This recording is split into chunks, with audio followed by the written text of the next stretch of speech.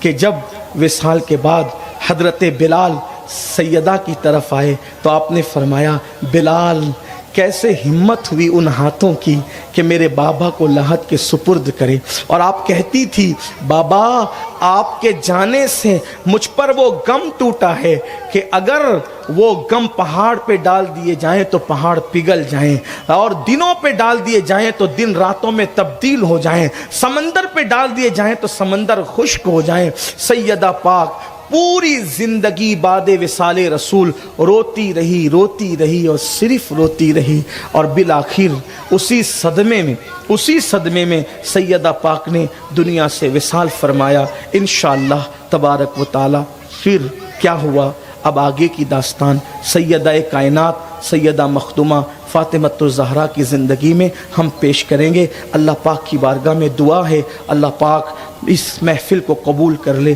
گفتگو کے درمیان کوئی غلطی ہو اللہ پاک معاف کر دے۔ استغفر اللہ ربی من کل ذنب واتوب الیہ، لا الہ الا اللہ محمد الرسول اللہ۔